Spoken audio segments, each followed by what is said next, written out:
kita sekarang menuju ke lifestyle yang lebih green itu adalah personal journey, artinya perjalanan yang sangat personal gitu. Intinya adalah mengambil langkah awal, kemudian ya kita fokus ke diri kita aja dulu.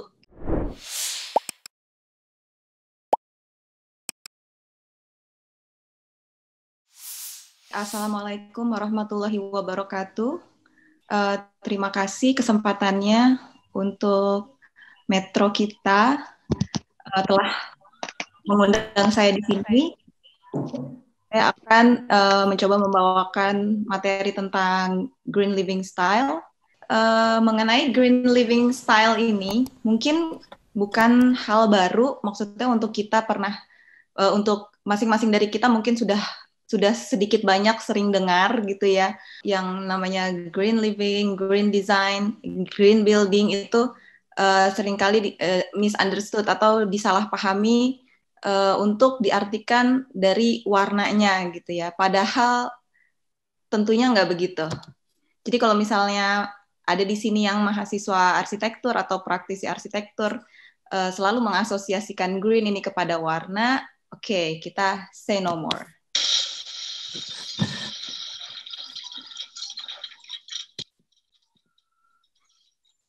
Oke, kita sekarang mau belajar bareng-bareng tentang definisinya dulu, green living. Karena seringkali bingung ya, ada yang namanya green living, kemudian ada yang namanya eco living, kemudian ada yang namanya sustainable living. Jadi sebenarnya bedanya ini masing-masing apa gitu ya. Nah, green living ini saya jelasin pertama kali. Jadi segala sesuatu yang berkaitan dengan hal-hal yang menguntungkan lingkungan. Dari pergerakan, banyak sekali pergerakan-pergerakan atau komunitas yang ingin safe environment atau lingkungan, kemudian sampai ke arsitektur, bahkan sampai ke fashion gitu, dan produk-produk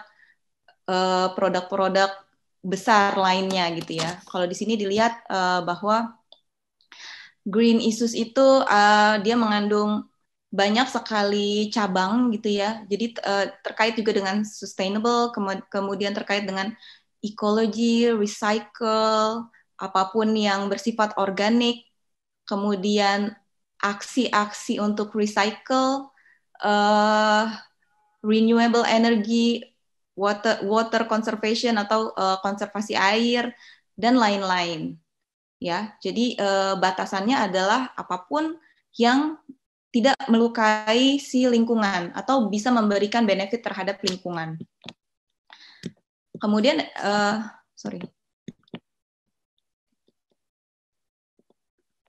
kemudian ada yang dinamakan dengan eco living. Nah, bedanya apa nih eco living? Eco living di sini dia lebih besar lagi skopnya. Artinya definisinya tidak mempunyai clear cut atau batasan yang sangat terperinci. Jadi intinya adalah segala kegiatan atau tindakan apapun selama tidak merusak dan menyakiti planet. Ya, jadi apa yang disebut dengan green living itu sudah pasti eco living, karena eco living dia punya cakupan yang lebih luas tanpa batasan kriteria yang sangat strict gitu ya, atau yang sangat ketatnya. Nah, kemudian bagaimana dengan sustainable living?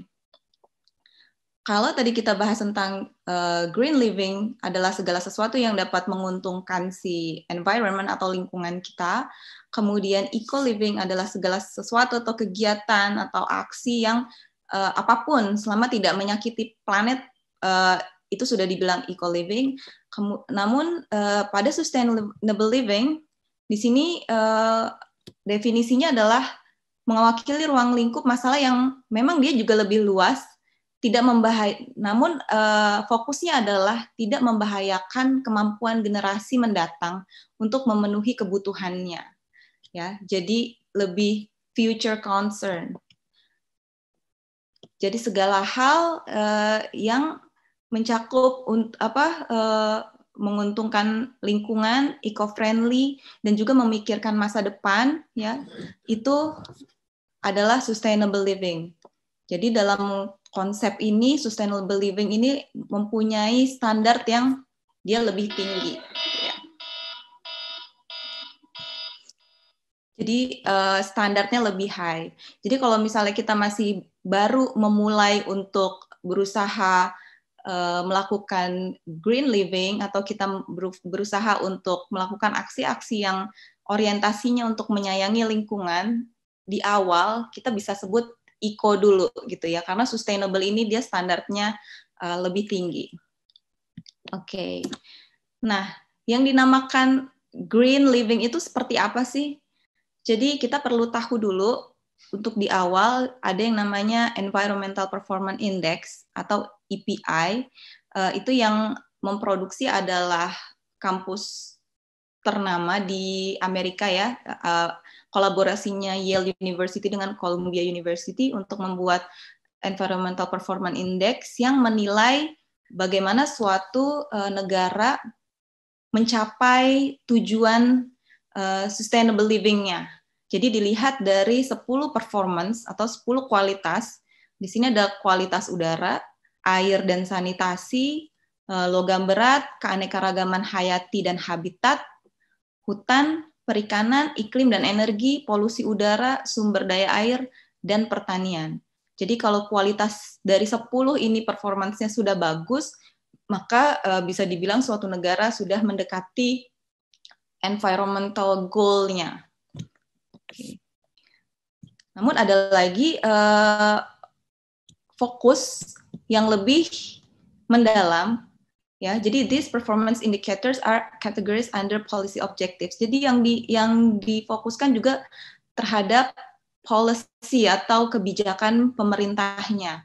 Tujuan kebijakan pemerintah terhadap lingkungannya bagaimana? Ada dua fokus di sini, yaitu environmental health dan ecosystem vitality. Ya, jadi metrik ini memberikan skor pada skala nasional seberapa dekat suatu negara dalam mencapai tujuan kebijakan lingkungan yang mereka tetapkan. Nah, di sini kita perlu tahu dulu siapa sih atau negara mana sih yang sudah cukup sustainable gitu ya. Di sini ada 5 most sustainable countries according to menurut si EPI tadi. Ya. Jadi yang pertama ini ada Switzerland. Jadi Switzerland ini ranking 1 gitu ya dalam urusan ranking 1 dalam performance-nya terhadap environmental friendly.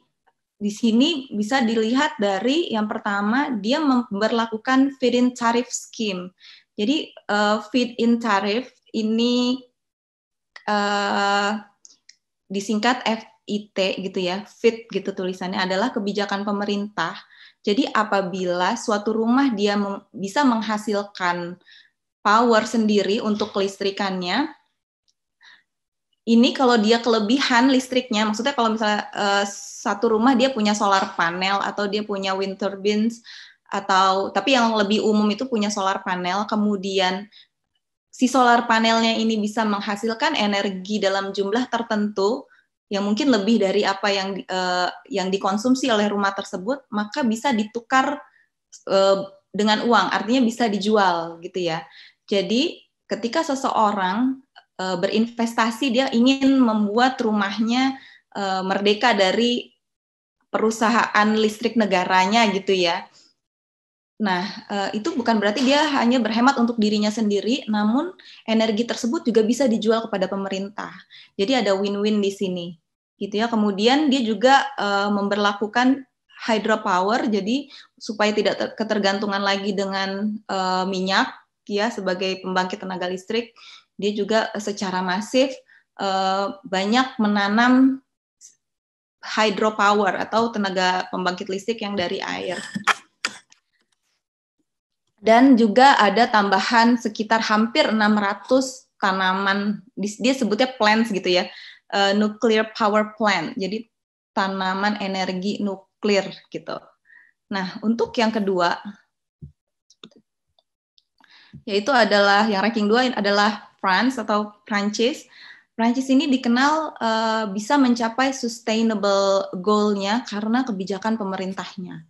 Jadi kebijakan pemerintah ini di sini sangat krusial efeknya ya. Jadi kalau saya ketika diundang untuk memberikan materi di sini itu somehow merasa kagum sekali gitu ya kalau ada memang pemerintah atau calon orang yang akan duduk di pemerintahan punya concern ke arah sini, karena efeknya akan sangat dahsyat gitu ya kalau memang pemerintahnya punya kecenderungan untuk membuat policy di bidang environmental friendly ya. Sama seperti Swiss tadi, si Prancis ini juga memberlakukan FIT atau feed-in tariff, yaitu jadi suatu rumah atau suatu industri yang dia menghasilkan power sendiri untuk bangunannya, itu dia bisa menjualnya gitu kepada negara untuk kemudian didistribusikan. Nah, dengan demikian penggunaan listrik yang awalnya bergantung kepada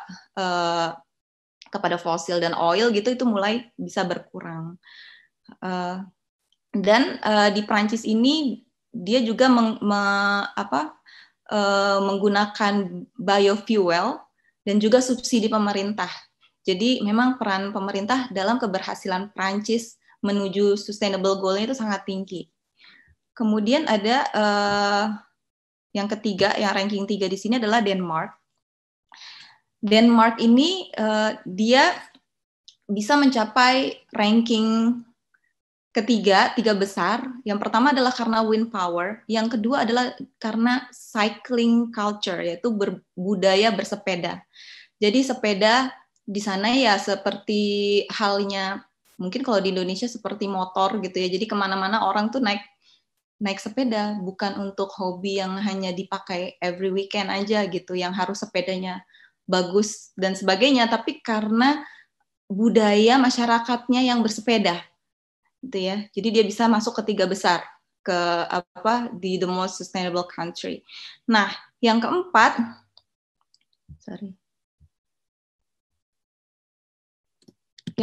adalah maaf.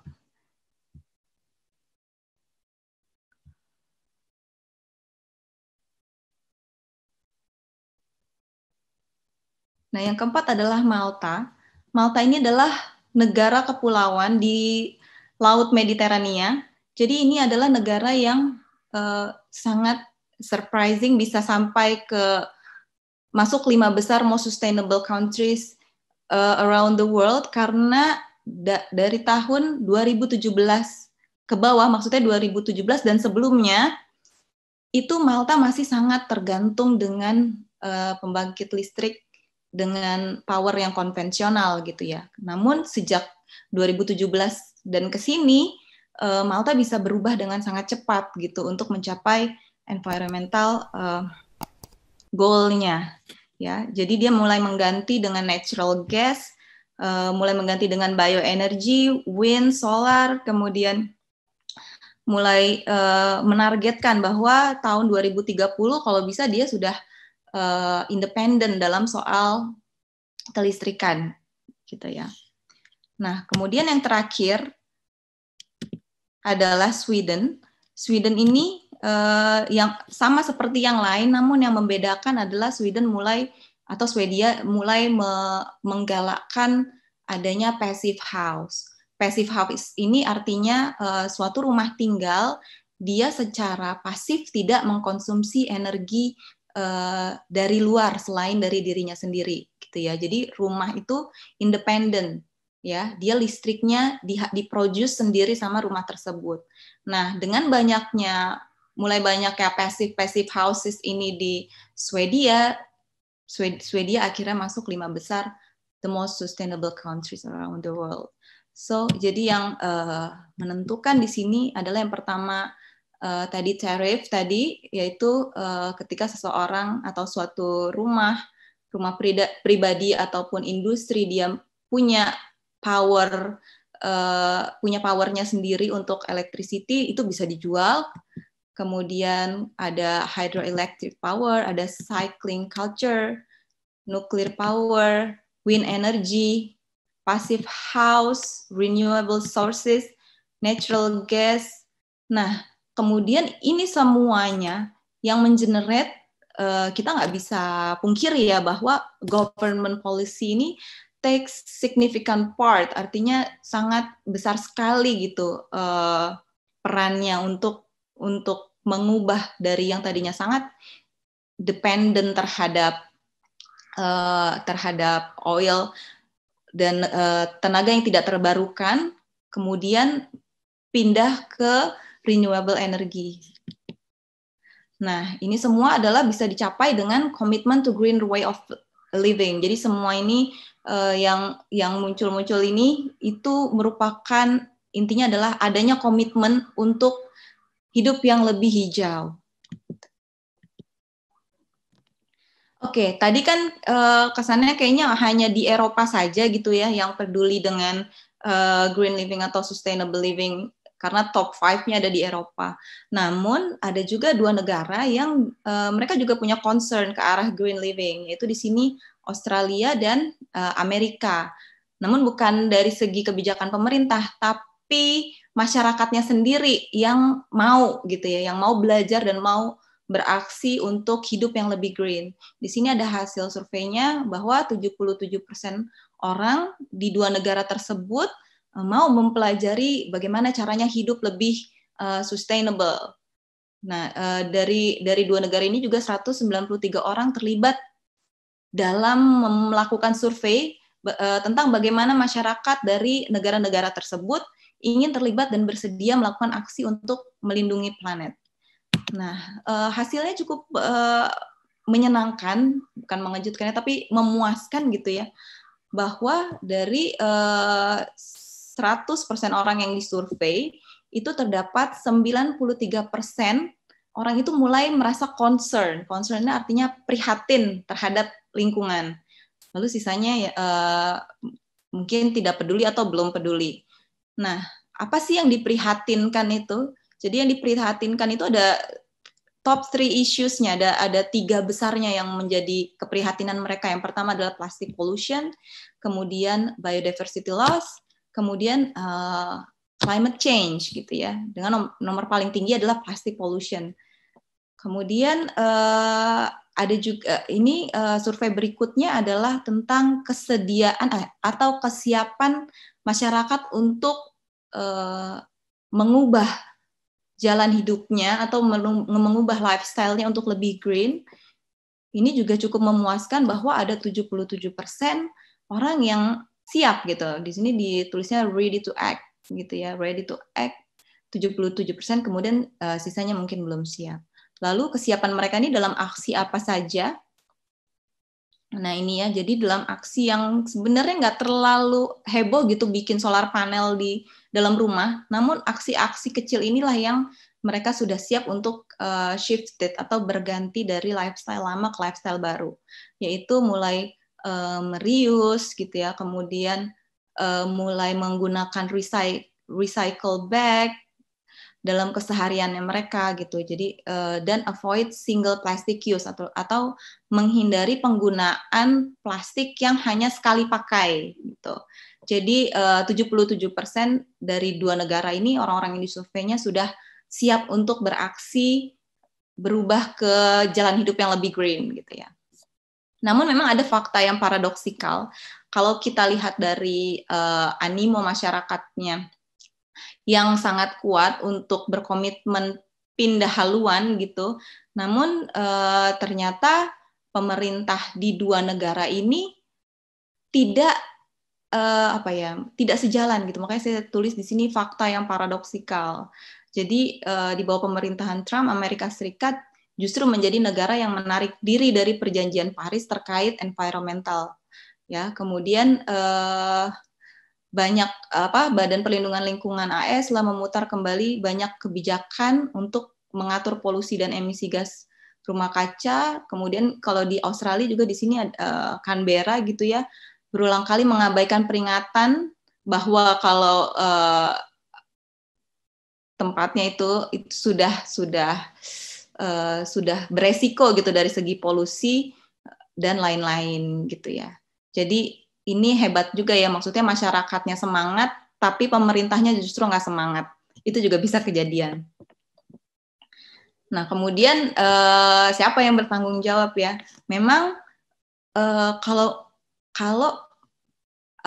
mencari orang yang disalahkan atau pihak yang disalahkan itu paling enak ya.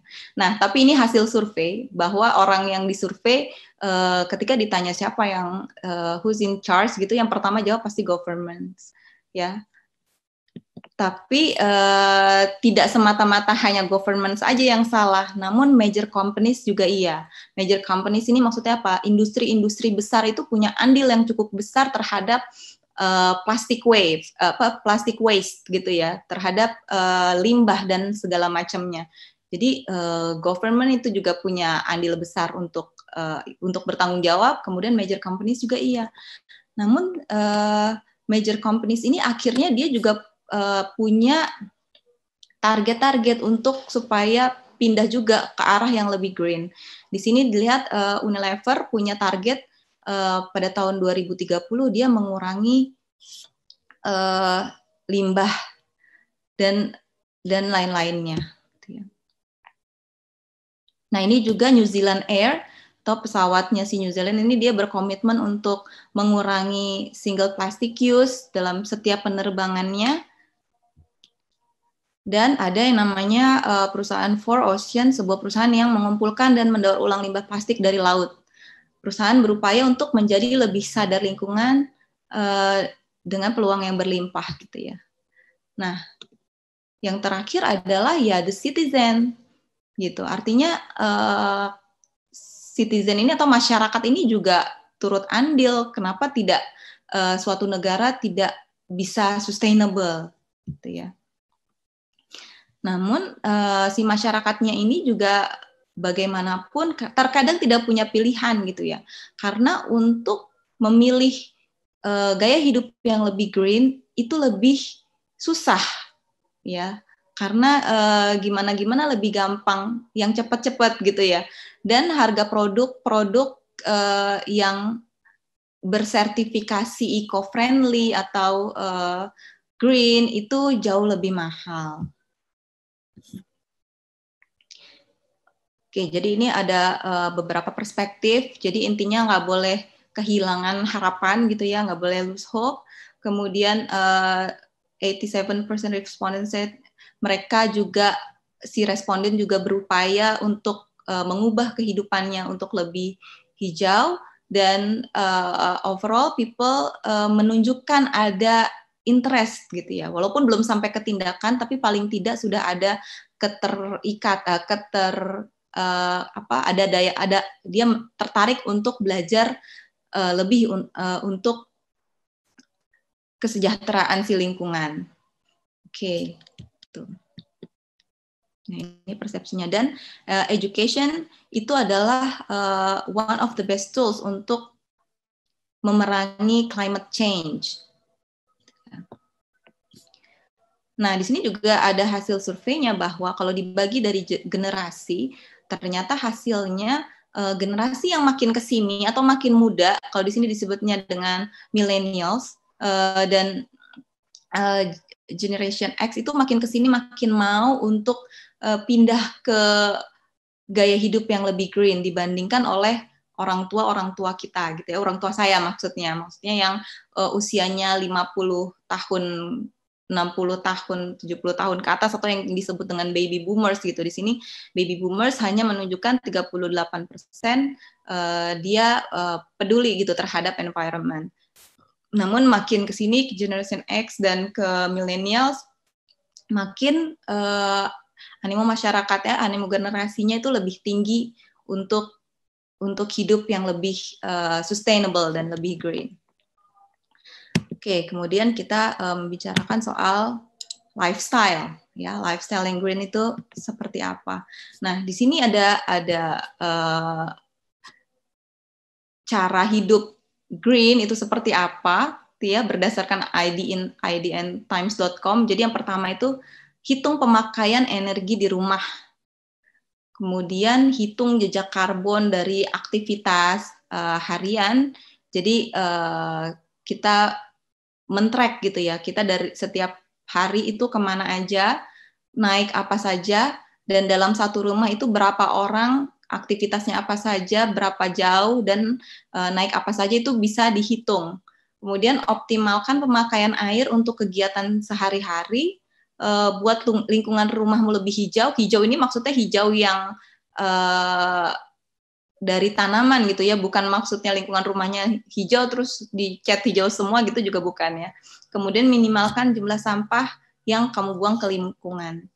Nah, sekarang ini tools-nya juga sudah mulai banyak sekali kalkulator yang bisa diakses online untuk menghitung jejak karbon, untuk menghitung energi listrik di rumah. Ya, yang pertama ini ada kalkulator energi rumah tangga. Jadi ini dari Kementerian ESDM.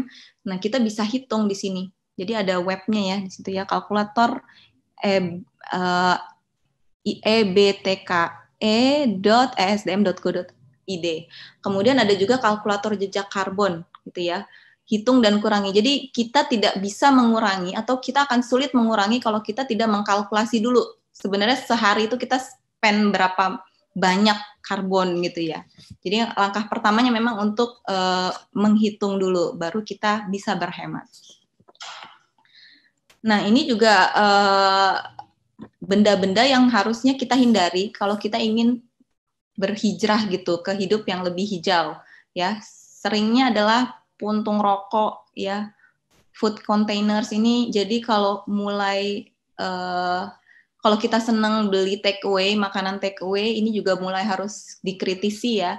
Jadi dia pakainya apa? Yang bahaya itu adalah selain plastik juga ada semacam styrofoam gitu ya. Itu bahaya sekali kalau kita masih beli di restoran-restoran atau kaki lima yang dia menyediakan food containersnya itu dari styrofoam karena tidak bisa hancur, tidak bisa dicerna oleh bumi. Kemudian drink bottles ini yang plastik maupun yang kaca, tas, gelas, balon, ini sendok-sendok plastik, cotton buds dan lain-lain ini harus dikurangi gitu ya.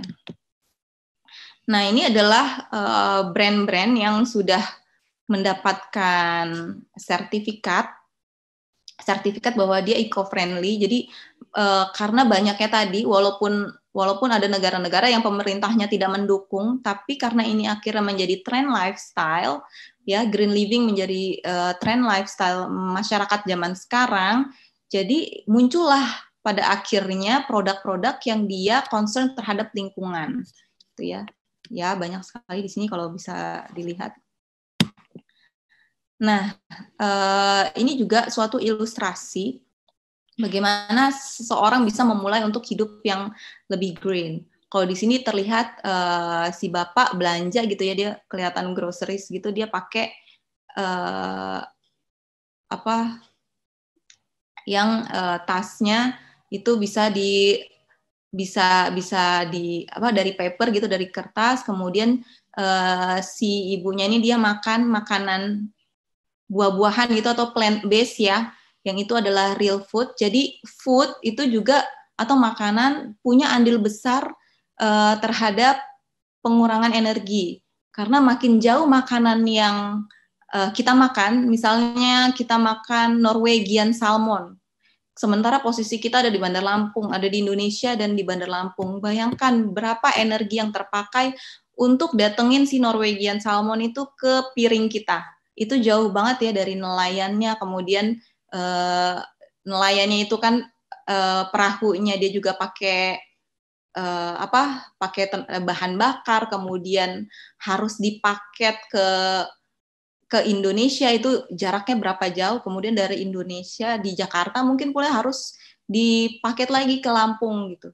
Jadi eat local food itu adalah juga suatu aksi supaya kita hidup lebih green ya. Jadi makan makanan yang dekat gitu, yang dari petani lokal itu akan lebih green, bukan hanya green dari segi kesehatan tapi dari jejak karbon dan kebutuhan energi yang akan dihabiskan kalau kita untuk mendatangkan makanan tersebut ke piring kita.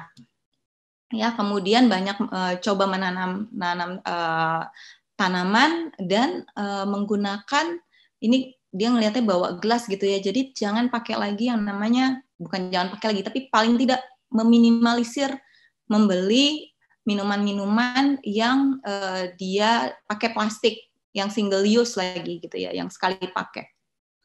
Nah, sekarang juga invasinya gede banget ya, maksudnya besar sekali ya, bahwa untuk sabun aja sekarang eco-friendly, kemudian ada produk salad, bahkan walaupun produknya itu tidak berkaitan dengan hal-hal yang berbau eco-living, namun kemasannya di package itu dengan sangat environmental friendly, gitu ya. Nah, ini bahkan ada produk make up nih ya, lipstick itu kan banyak, atau make up apapun lah ya, itu kemasannya kan rata-rata dari plastik. Namun sekarang juga ada yang menyediakan dari bahan yang bisa dicerna oleh bumi ketika dia menjadi sampah. Ada juga produk-produk yang menerima ya, kalau dalam hal make up ini ada satu brand yang dia menerima bungkus-bungkus bekas atau packaging bekasnya untuk kemudian ditukar menjadi poin dan lain sebagainya. Oke, nah ini adalah langkah-langkah yang paling mudah kita ambil kalau kita mau hidup yang lebih green. Jadi mulai pakai sedotan yang tidak sekali pakai, bisa dari stainless atau dari bambu.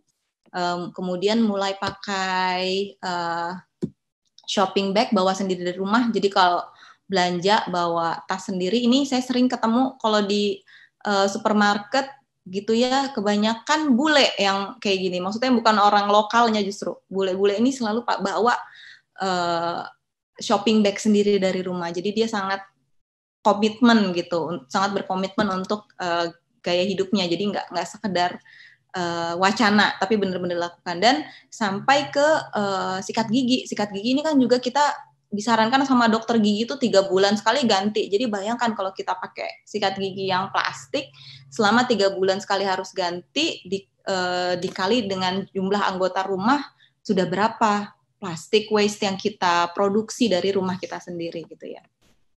Nah, kemudian langkah yang lebih advance, bisa kalau kalian kalau mau bikin rumah gitu ya, sewa arsiteknya dengan minta rumahnya menjadi rumah yang lebih green gitu. Memang investasinya akan sangat mahal di awal, namun ke belakangnya akan lebih hemat justru. Mohon maaf ya. Bu, waktu kita 2 menit lagi. Oke, kemudian ada passive house, kemudian furniture yang mulai menggunakan furniture yang eco-friendly. Nah, ini slide terakhir.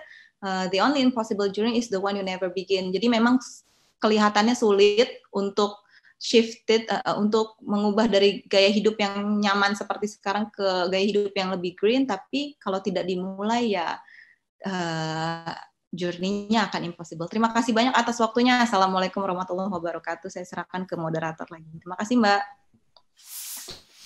Baik, terima kasih Ibu. Iya, telah memaparkan materi yang sangat luar biasa dan tentunya sangat bermanfaat bagi kita semua. Dan sebelum mengakhiri, kami persilahkan kepada Ibu Sofia untuk memberikan closing statement-nya. Oke, ya intinya untuk mengubah lifestyle dari yang kita sekarang menuju ke lifestyle yang lebih green itu adalah personal journey, artinya perjalanan yang sangat personal gitu. Intinya adalah mengambil langkah awal, kemudian ya kita fokus ke diri kita aja dulu. Kalau kita udah mengambil jalan tersebut, kita fokus sama diri kita, seberapa yang bisa kita ubah, tanpa harus toleh-toleh. Kemudian kita merasa terganggu kalau orang lain belum melakukannya, dan mulai cerewet gitu. Jadi bukan itu sih harapan saya. Harapan saya kita fokus dulu secara sendiri-sendiri, kemudian cari orang yang sefrekuensi untuk menuju tujuan tersebut, ya untuk melakukan step berikutnya. Ya, tapi intinya untuk menjalani gaya hidup yang lebih green ini, it's our personal journey gitu. Jadi make it your personal gitu. Jadi personal dulu. Kita mulai dari diri sendiri dulu. Gitu. Terima kasih banyak atas kesempatannya. Terima kasih. Assalamualaikum warahmatullahi wabarakatuh. Baik, sekian online course sesi kedua kita hari ini. Terima kasih atas partisipasinya, dan saya ucapkan juga terima kasih kepada pemateri kita yang sangat luar biasa. Saya Ria Angelita Putri sebagai moderator mohon undur diri. Mohon maaf apabila ada kesalahan baik disengaja maupun tidak disengaja. Selamat sore dan salam sejahtera bagi kita semua.